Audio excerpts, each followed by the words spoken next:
It's another exciting episode of Property Focus Show, your window into the world of architecture, building construction, and real estate. I'm Peter Ngigi, and welcome to yet another amazing episode. Now, light is the soul of architecture. Beyond exposing things to view and feel, it helps us define the physical world. It also influences people's mood, behavior, and emotions. Deerpark Karen, the project we're reviewing today, is a showcase of just how good architecture can work with light to accentuate a space. Personally, I think this is the best project we've covered thus far. Stay tuned for that. We'll also be learning more about the relationship between light and space from the architect of this amazing development. Next, we'll be talking to QS, or quantity surveyor if you may, George Omondi, about the profession of quantity surveying. Who is a quantity surveyor in a building project? He'll be answering this and many more in just a bit. Now, last but not least, we never complete a show without casting some focus on a building product. Today, we'll be learning about engineered wood products at PG Bison Kenya Limited. The fascinating journey of wood as a traditional building material in its raw form to the modern regeneration thanks to technology. I tell you, only on Property Focus will you get such much insight on the best property show this side of the Sahara. Don't go away, we've got more. Now at the Deerpark Karen, the quality of lighting in this development is not only beautifying, but also therapeutic. Architect Andrew takes us through the lighting design in this development in just a bit. What was it like designing this property? It was a very engaging and very collaborative process designing this project. Okay. Collaborative in different levels. Okay. One with the client, Deerpark Limited, and again collaborative in the form of our designers in the firm and those who are running the project on site, right through design, through value engineering, right through construction and seeing the product that you're seeing today. Mm-hmm. What were the client's requirements for this particular development? So first of all, the client was very appreciative of contemporary design. Now, when I say engaging, it's always good to have a client who gives you that freedom. You know, in as much as you say it's contemporary, it wasn't subscribed to one particular style. Yes. So that was one thing that we really appreciated with the client. But they're very particular in their tastes, in their requirements for how the spaces relate to each other. And one thing that was very keen on what the development had to achieve is that this had to be an entertainment building. So you'll see a lot of that in terms of even the spaces that are provided within the building. So what inspired this design? So the design was really inspired by the site. So when we first came to the site, and I will share the graphics of what the existing trees we found on site were. Maybe we can have it on screen? Yeah, definitely, it'll be shared on screen. So we came to site, we did a topographical survey, we did a tree mapping of all the trees that were on the site. If you look around the site, you'll realize a lot of the trees on the site are actually mature trees. These are not trees that were planted by a landscaper. So for us, when we were setting out the buildings, coming up with the design in itself, yes. A lot of the spaces were organized, and the form of the house was organized such that we pay respect to the existing trees on site.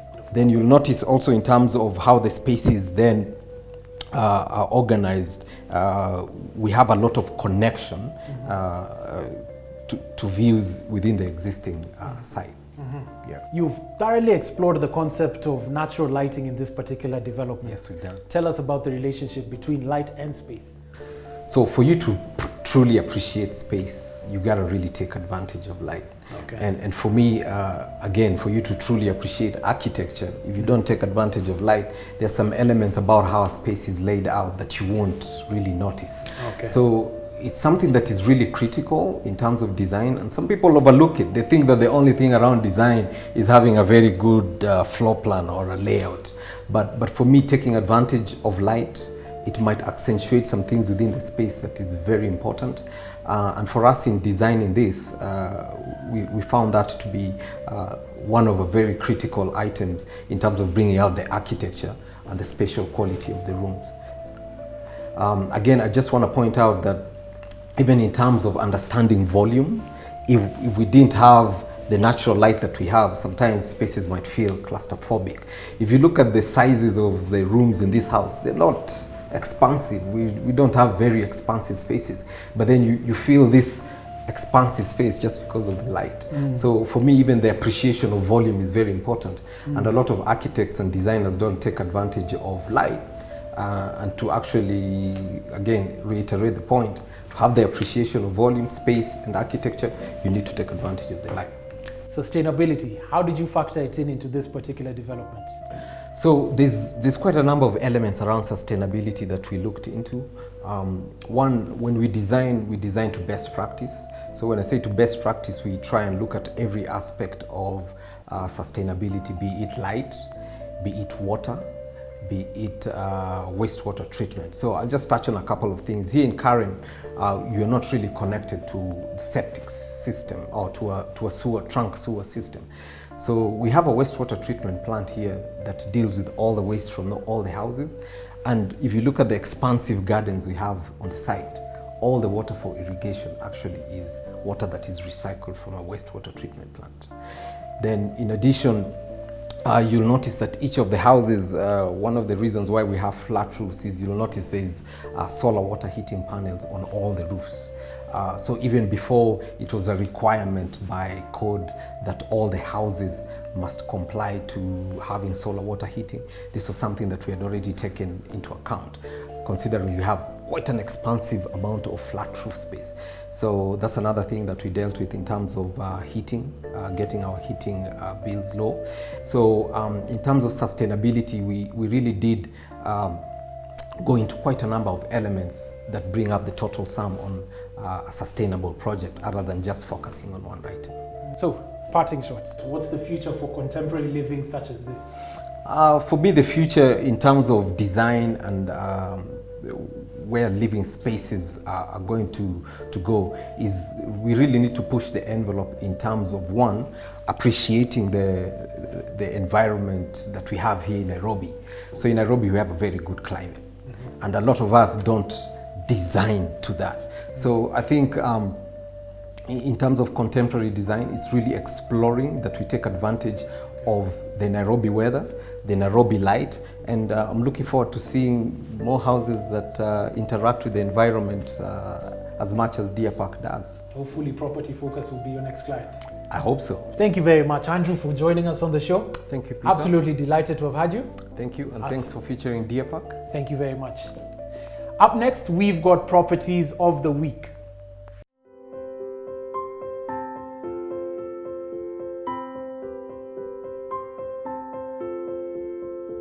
Mahiga Homes Limited, proud developers of Cornerstone 1 Estate, Cornerstone 3 Estate, Cornerstone 4 Estate off Thika Road, Kamulu Cornerstone Gardens off Kangundu Road, Rock Villa Gardens soon to be handed over.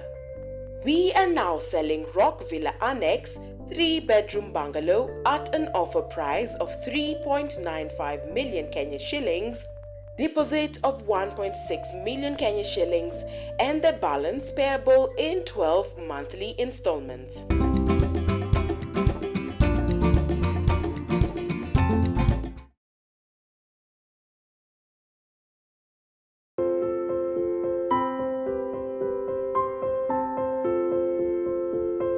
In this segment, we're demystifying quantity surveying in Kenya as a built environment profession. Luckily for us, we've got an individual who has amassed over 25 years in the built environment industry. Not only that, he's also the registrar of the Board of Registration of Architects and Quantity Surveyors. QS George Omondi, how are you doing, sir? I'm fine, thank you. Good, delighted to have you on the show. Welcome. So who is a QS in a building project? Yeah, a QS is a professional, trained professional and a cost expert. He advises the client on the cost of the project, the cost projections, and generally legal issues in construction.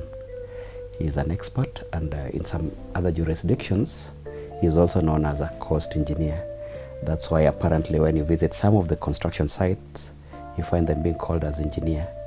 What does it entail to become a QS? Yeah, that's interesting. But basically you need an analytical mind, you need numeracy skills, and ability to use software, the IT software for costing and pricing. But in training to be a QS, you need to go through the university and do a degree. Currently it's called Bachelor of Quantity Surveying. Of course, I skipped one thing. The colleges that offer this course. Currently in our country, we have the University of Nairobi, we have Jomo Kenyatta University of Agriculture and Technology, and Technical University of Kenya, formerly Kenya Polytechnic. So with your degree qualification, we require you to work under somebody registered for a minimum period of 24 months, after which you approach the Board of Registration of Architects and Quantity Surveyors and register for an exam. Once you are through with these exams and you are registered, you are allowed to practice as a quantity surveyor. Does every project require QS? I would say yes. Every project requires a QS. You may ignore yours, assuming that it's a small residential house, but a QS will assist you take a lot out of your plate. It removes you from this back of the envelope calculations done by fundis, whereby they'll tell you today you want 100 bags. After 3 weeks, mzee tumesahau, add 200 more.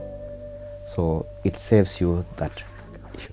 And then in terms of quality, a QS has an eye for quality, and he will be able to advise you on alternative materials that would require.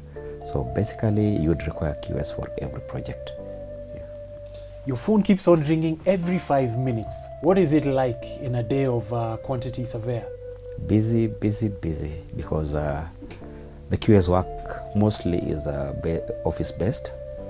You might be in your office or in an office in a construction site.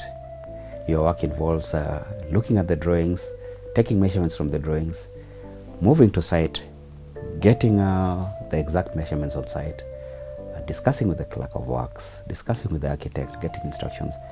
It's busy, it's a busy day, but you also need to get time to walk to the market, look at what is available in the market. But sometimes you have to create time for the family, and if you like rugby like me, you attend a rugby match. Yeah. Now, key institutions involved in the regulation of the practice. The practice is regulated by the Board of Registration of Architects and Quantity Surveyors, in abbreviation BORAQs. Basically, it controls, it trains and regulates the architects and the quantity surveyors. And we also have other institutions that don't regulate, but they deal with the welfare of the quantity surveyor. For example, we have the Institution of Quantity Surveyors of Kenya. This is an association for the quantity surveyors, and it takes care of their welfare, training in consonance with the board. We also have the Architectural Association of Kenya, who have a quantity surveyors chapter, and it takes care of quite a number of quantity surveyors also. Some quantity surveyors belong to the Chartered Institute of Arbitrators, because it's also part of their calling. A few have also joined the Association of Construction Managers, which is also part of what the quantity surveyors do. What can you tell a student or anyone who's watching you right now who wants to be in your shoes, young man or young lady in university? The opportunities are limitless. The industry is vast and wide. They need to concentrate, because we have openings, and all they need is to concentrate on their studies, get through with it, and then they'll be able to be guided along the profession. We are really ready to welcome them and mentor them along. Thank you very much. Delighted to have you on the show. Many people have learnt about quantity surveillance. Thank you. Welcome. Asante sana. This is Property Focus, and up next we've got the billboard. Don't go away.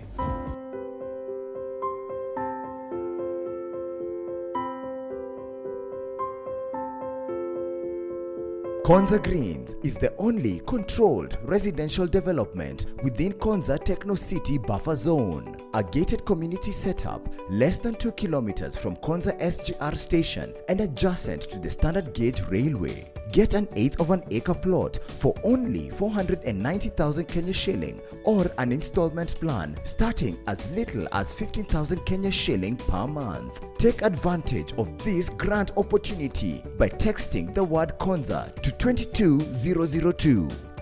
Diamond Property Merchants, your home of strategic land investment. We're at PG Bison Kenya Limited, about to learn the interesting journey of wood as one of the very first raw materials that were used in building. Let's hear what this journey has been from Mr. Hitesh Mehta. How are you doing? How are you? Good, Peter? good. Welcome You to okay? Property Focus. Thank you, thank you. Tell us about PG Bison. So PG Bison started in 2002. It's been growing ever since, Okay. and we produce to the highest quality European norm specifications. Okay. And the forests that supply us with the raw material are FSC certified. Okay. So which means that they replant and Okay. that. Fantastic. What products do you guys have to offer? So we manufacture and supply a range of particle board and MDF products. Okay. And we mainly supply carpenters, furniture manufacturers, construction companies. Yes. And we also add value to the board itself, where it can be customized and you can cut to size, edge to the cut, and stuff like that. Okay. So the components mainly constitute of door frontals, the cabinet carcasses, the desktops, office furniture, Okay. and yeah. I noticed that wood is the main raw material used over here. Tell us about its history.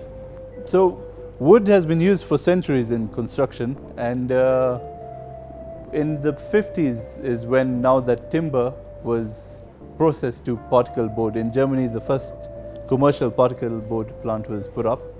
And as PG Bison, we mainly use eucalyptus within our own facilities, where we sustainably farm the trees.